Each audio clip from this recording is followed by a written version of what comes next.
어머, 이건 정말 믿기 어려운 일이에요. 한 여성이 20년간 시댁에서 천대받으며 살다가 시누이에게 된장찌개를 얼굴에 뒤집어 쓴 후 갑자기 서류 가방을 꺼내 들었다고 해요. 그 안에서 나온 건 바로 자신이 운영하는 회사의 매출 증명서와 가족들이 몰랐던 충격적인 진실들이었다고 하는데요. 시어머니와 시누이의 얼굴이 새하얗게 질린 이유가 무엇일까요? 그리고 이 여성이 마지막에 내린 결정은 과연 무엇이었을까요? 오늘은 한 여성의 놀라운 반전 이야기를 들려드리겠습니다. 정말 마지막까지 예상하지 못할 반전이 기다리고 있으니 끝까지 들어보세요. 안녕하세요. 저는 이수정이라고 합니다. 올해 46세이고 지금까지 살아온 제 인생에서 가장 극적인 하루에 대해 이야기해드리고 싶어요. 그날은 시어머니의 고이 잔치가 있던 날이었는데 제가 20년간 감춰왔던 모든 진실이 드러나게 된 날이기도 했어요. 결혼 전 저는 평범한 대학생이었어요. 경제학과를 졸업하고 중견기업에 취직할 예정이었죠. 하지만 남편을 만나면서 모든 계획이 바뀌었어요. 그때 남편은 작은 무역회사를 운영하고 있었고 저에게 함께 사업을 키워보자고 제안했어요. 사랑에 빠진 저는 취업을 포기하고 그의 곁에서 사업을 도왔답니다. 처음 몇 년은 나쁘지 않았어요. 사업도 서서히 자리를 잡아가고 있었고 시댁에서도 저를 반겨주셨거든요. 특히 시어머니께서는 제가 남편의 사업을 적극적으로 도와드리는 모습을 기특하게 여기셨어요. 하지만 문제는 시누이 혜진 씨였어요. 혜진 씨는 저보다 3살 어렸지만 약사였어요. 명문대 약대를 졸업하고 대형 병원에서 근무하고 있었죠. 시댁에서는 혜진 씨를 자랑스러워했고 저 역시 처음에는 그런 시누이가 부럽기도 했어요. 하지만 시간이 지나면서 혜진 씨의 태도가 달라지기 시작했어요. 사업이 어려워지기 시작한 건 결혼 5년 차였어요. 남편이 투자했던 사업들이 하나둘 실패하면서 빚이 늘어났어요. 그때부터 혜진 씨는 노골적으로 저를 무시하기 시작했어요. 가족 모임에서도 저만 빼고 이야기하거나 제가 준비한 음식에 대해 투덜거리곤 했죠. 결국 남편의 사업이 완전히 망하고 저희는 전세집마저 내놓아야 했어요. 그때 시어머니께서 임시로 작은 원룸을 얻어주셨지만 생계를 위해서는 제가 나서야 했어요. 그래서 선택한 게 바로 반찬 가게였어요. 처음에는 정말 작은 가게에서 시작했어요. 아침 5시에 일어나 시장에 가서 재료를 사고 밤늦게까지 반찬을 만들었어요. 손은 거칠어지고 몸은 아팠지만 가족을 위해서 견뎌냈어요. 그런데 시댁에서는 제가 하는 일을 부끄러워했어요. 특히 혜진 씨는 친구들 앞에서 새언니는 반찬 장사한다고 대놓고 말하며 창피해했어요. 그렇게 10년이 흘렀어요. 작은 반찬 가게가 동네에서 소문난 맛집이 되었고 점점 손님들이 늘어났어요. 하지만 시댁에서는 여전히 제 일을 하찮게 여겼어요.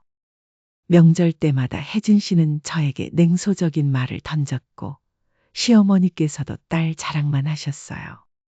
그런데 저는 묵묵히 제 일에 집중했어요. 반찬 가게가 성공하면서 저는 더 큰 꿈을 품게 되었거든요. 단순히 반찬만 파는 게 아니라 제대로 된 한식 전문점을 만들고 싶었어요. 그래서 밤마다 요리 연구를 했고 새로운 메뉴 개발에 매진했어요. 5년 전 드디어 기회가 왔어요.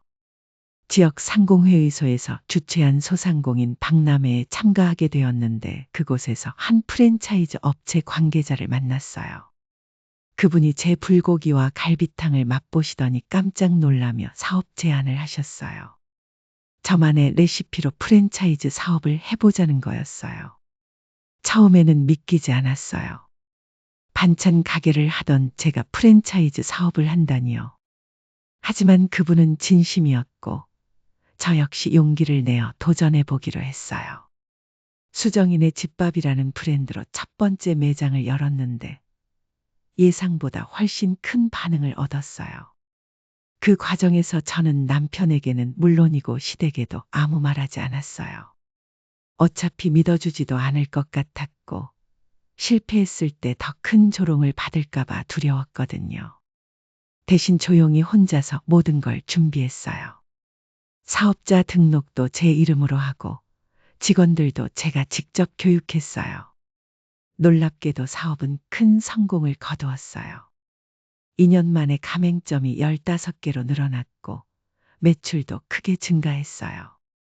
저는 더 이상 반찬 가게 사장이 아니라 프랜차이즈 대표이사가 되어 있었어요. 하지만 여전히 시댁에서는 제가 작은 반찬 가게를 운영하는 줄로만 알고 있었어요. 그러는 동안 시댁에서는 여러 가지 일들이 일어났어요. 시어머니께서 당뇨가 심해지셔서 병원비가 많이 들기 시작했고, 혜진 씨도 결혼 준비로 목돈이 필요하다고 하셨어요. 그때마다 저는 조용히 도움을 드렸어요. 병원비는 제가 직접 납부했고, 혜진 씨 결혼 비용도 상당 부분 제가 지원했어요. 물론 시댁에서는 그 돈이 어디서 나온 건지 정확히 알지 못했어요. 시어머니께서는 혜진 씨가 용돈을 드린 거라고 생각하셨고, 혜진 씨는 어머니께서 적금을 깨서 도와주시는 거라고 여겼어요. 저는 그저 뒤에서 조용히 지원만 했을 뿐이에요. 하지만 혜진 씨의 태도는 전혀 나아지지 않았어요. 오히려 결혼 후에는 더욱 거만해졌어요. 남편이 대학 교수라는 것을 자랑하며 저를 더욱 깔보기 시작했어요. 가족 모임 때마다 저에게 상처되는 말을 던졌고 제가 만든 음식에 대해서도 늘 불평했어요. 그런 상황에서 시어머니의 고이 잔치 준비가 시작되었어요. 혜진 씨는 호텔에서 성대하게 치르자고 했지만 시어머니께서는 집에서 가족끼리 조용히 하고 싶다고 하셨어요. 그래서 자연스럽게 음식 준비는 제 몫이 되었어요. 저는 이번만큼은 정말 정성을 들여 준비하고 싶었어요. 시어머니께서 좋아하시는 갈비찜과 잡채 그리고 제가 가장 자신 있어 하는 된장찌개까지 모든 음식을 직접 만들기로 했어요. 일주일 전부터 재료를 준비하고 전날 밤까지 음식을 만들었어요. 잔치 당일 시댁에 도착했을 때 이미 친척들이 모여 계셨어요. 시어머니께서는 한복을 곱게 차려입고 계셨고 혜진 씨는 명품 드레스를 입고 늦게 도착했어요. 저는 앞치마를 두르고 마지막 음식 준비를 마쳤어요. 드디어 식사 시간이 되었어요. 모든 음식을 상에 차리고 가족들이 둘러앉았어요. 시어머니께서는 제가 준비한 음식들을 보시며 고생했다고 말씀해 주셨어요. 저는 정말 기뻤어요. 드디어 인정받는 기분이었거든요. 그런데 혜진 씨가 된장찌개를 한 숟갈 떠먹더니 갑자기 얼굴을 찌푸렸어요. 그리고는 믿을 수 없는 말을 했어요. 이게 뭐예요, 새언니? 된장찌개가 이렇게 짜고 맛없을 수가 있나요? 도대체 어떻게 만든 거예요? 저는 당황했어요. 된장찌개는 제가 가장 자신 있어 하는 음식이었거든요. 매장에서도 손님들이 가장 좋아하는 메뉴 중 하나였어요. 그런데 혜진 씨는 계속해서 트집을 잡았어요. 새언니, 정말 이런 음식으로 장사하세요. 손님들한테 미안하지 않아요. 이런 실력으로 어떻게 돈을 받고 음식을 파나요? 혜진 씨의 목소리는 점점 커졌고 다른 가족들도 저를 바라보기 시작했어요. 그때 혜진 씨가 정말 충격적인 행동을 했어요. 된장찌개 그릇을 들더니 그대로 제 앞으로 밀어버린 거예요. 뜨거운 찌개가 제 옷에 쏟아지면서 화상을 입을 뻔했어요. 그리고는 이런 더러운 음식 누가 먹어요라고 소리쳤어요. 순간 주변이 조용해졌어요. 시어머니께서도 아무 말씀을 하지 않으셨고 남편도 그저 고개를 숙이고 있었어요. 아무도 저를 도와주지 않았어요. 오히려 시어머니께서는 수정이가 음식을 잘못했나 보다라고 중얼거리셨어요. 그 순간 저는 정말 화가 났어요. 20년 동안 참고 견뎌온 모든 감정이 한 번에 터져 나오는 것 같았어요. 더 이상 참을 수 없었어요.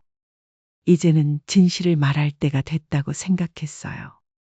저는 조용히 가방에서 서류 봉투를 꺼냈어요. 그 안에는 제가 몇 년간 준비해둔 모든 증거들이 들어 있었어요.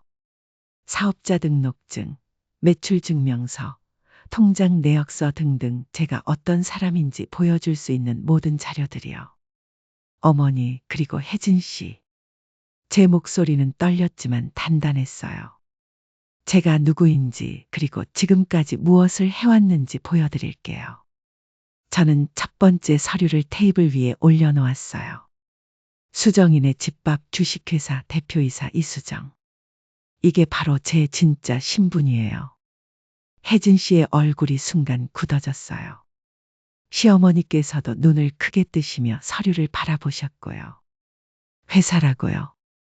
혜진 씨가 어리둥절한 표정으로 물었어요. 저는 차분하게 설명을 시작했어요. 네, 맞아요. 저는 현재 전국 23개 지점을 운영하는 프랜차이즈 업체의 대표예요. 작년 매출이 38억 원이었어요. 그 말에 가족들의 표정이 완전히 바뀌었어요. 남편은 입을 다물지 못했고 시어머니께서는 서류를 자세히 들여다보기 시작하셨어요.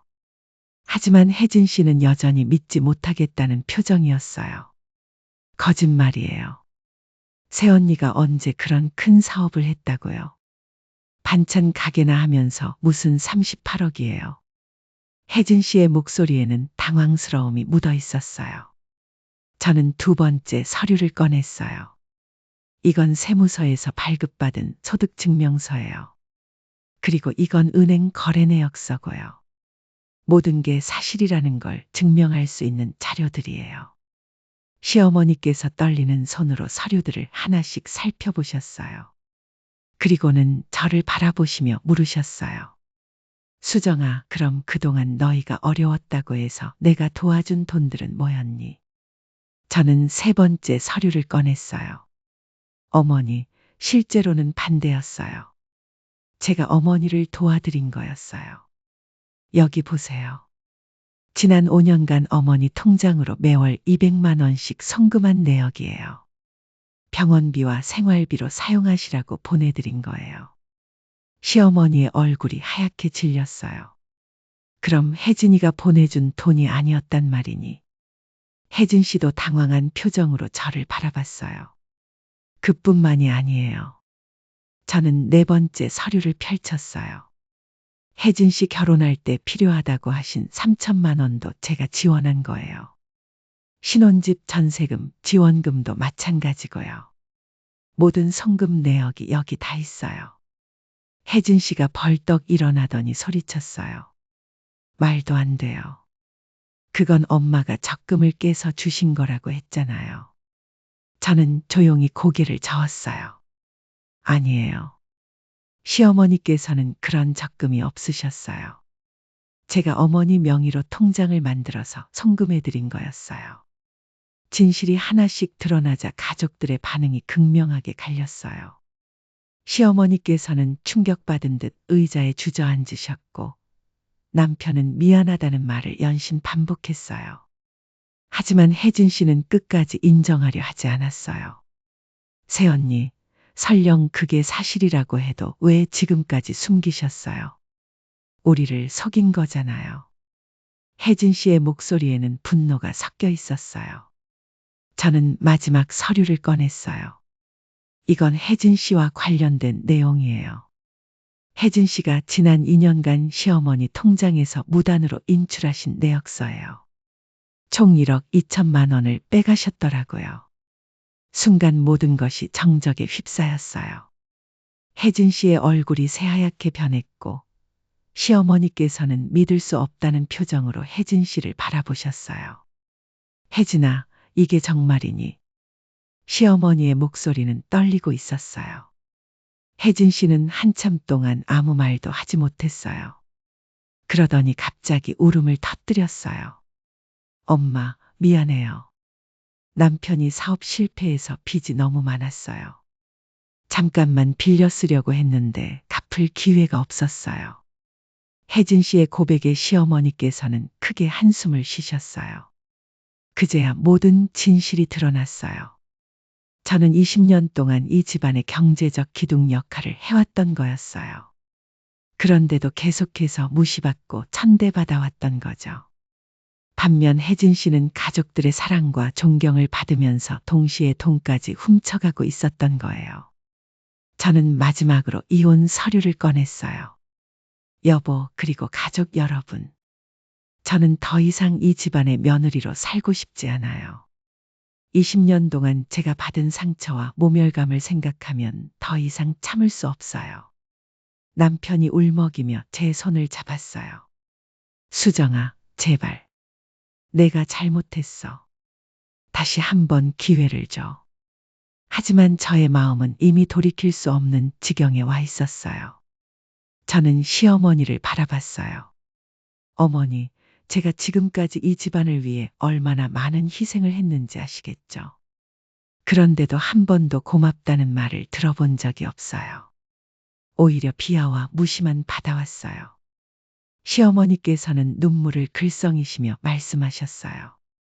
수정아, 내가 몰랐어. 정말 미안하다. 하지만 저는 더 이상 그런 말에 흔들리지 않았어요. 너무 늦었어요. 20년이라는 시간은 몇 마디 사과로 회복될 수 있는 게 아니에요. 혜진 씨는 계속 울면서 변명을 늘어놓았어요. 새언니, 제가 정말 잘못했어요. 용서해 주세요. 앞으로는 정말 달라질게요. 하지만 저는 이미 마음을 정했어요. 저는 가방을 정리하며 일어섰어요. 저는 이제 자유로운 사람으로 살고 싶어요. 누구의 눈치도 보지 않고 제가 하고 싶은 대로 살고 싶어요. 그동안 정말 고생 많으셨어요. 그렇게 저는 20년간 살았던 시댁을 떠났어요. 뒤돌아보니 남편이 현관 앞에서 망연자실한 표정으로 서 있었지만 저는 발걸음을 멈추지 않았어요. 그 순간 정말 홀가분했어요. 마치 거대한 짐을 내려놓은 기분이었거든요. 이혼 절차는 생각보다 순조롭게 진행되었어요. 남편도 더 이상 붙잡지 않았고 재산 분할도 제가 회사를 혼자 키웠다는 점을 인정해서 큰 문제 없이 마무리되었어요. 시어머니께서는 몇 번 연락을 주셨지만 저는 받지 않았어요. 이미 끝난 관계였으니까요. 혜진 씨는 그 후 큰 변화를 겪었어요. 남편과도 이혼하게 되었고 약사 자격까지 정지당했다고 들었어요. 어머니 돈을 훔친 것이 약사회에까지 알려지면서 징계를 받게 된 거죠. 지금은 어디선가 조용히 살고 있다고 하는데 연락은 두절된 상태예요. 저는 이혼 후 회사 일에 더욱 집중했어요. 새로운 메뉴 개발에도 힘썼고 직원 복지도 대폭 개선했어요. 특히 여성 직원들을 위한 육아휴직 제도와 탄력 근무제를 도입해서 많은 호응을 얻었어요. 제가 겪었던 어려움을 다른 여성들은 겪지 않았으면 하는 마음이었어요. 1년 후 수정이네 집밥은 전국 신계 지점으로 확장되었어요. 매출도 80억 원을 돌파했고 식품업계에서도 주목받는 브랜드가 되었어요. 여러 방송에도 출연하게 되었고 여성 기업 인상도 받았어요. 그때마다 저는 생각했어요. 만약 시댁에서 계속 살았다면 이런 성공을 이룰 수 있었을까 하고요. 지금 저는 새로운 사람들과 함께 살고 있어요. 회사 직원들은 저를 진심으로 존경해주고 동업자들과도 서로 도움을 주고받으며 지내고 있어요. 무엇보다 제가 하는 일에 대해 자부심을 느끼며 살 수 있게 되었어요. 최근에는 사회공헌 활동도 시작했어요. 한부모 가정을 위한 급식 지원 사업과 소상공인 창업 지원 프로그램을 운영하고 있어요. 저처럼 어려운 상황에서 새로운 시작을 꿈꾸는 분들에게 도움이 되고 싶었거든요. 가끔 예전 일들을 생각해 보면 그때의 선택이 옳았다는 확신이 들어요. 만약 계속 참고 살았다면 지금의 제가 있을 수 없었을 테니까요. 물론 가족이라는 이름으로 오랫동안 인내했던 시간들이 아깝기도 해요. 하지만 그 경험들이 지금의 저를 더 단단하게 만들어준 것 같아요. 얼마 전에는 시어머니께서 병원에 입원하셨다는 소식을 들었어요. 잠시 망설였지만 문병을 가지는 않았어요. 대신 병원비를 익명으로 지원해 드렸어요. 그것이 제가 할 수 있는 마지막 도리라고 생각했거든요. 지금 돌이켜보면 그날 된장찌개를 얼굴에 뒤집어 쓴 것이 제 인생의 전환점이었던 것 같아요. 만약 그 일이 없었다면 저는 아마 계속 참고 살았을 거예요. 그리고 제 진짜 능력을 발휘할 기회도 없었겠죠. 요즘 저는 새로운 꿈을 꾸고 있어요. 해외 진출을 통해 한식을 세계에 알리는 것이에요. 이미 몇 개 국가에서 문의가 들어오고 있고 내년에는 첫 해외 지점을 열 예정이에요. 정말 설레는 일이에요. 제 이야기를 들으신 여러분은 어떻게 생각하시나요? 20년간 가족을 위해 희생하며 살아온 저의 선택이 옳았을까요? 아니면 가족이라는 이름으로 그 모든 상처와 무시를 참아내야 했을까요? 그리고 마지막에 제가 모든 진실을 폭로하고 이혼을 선택한 것이 올바른 판단이었다고 생각하시나요? 여러분이 저와 같은 상황이라면 어떤 선택을 하셨을지 궁금해요. 댓글로 여러분의 솔직한 생각을 들려주세요.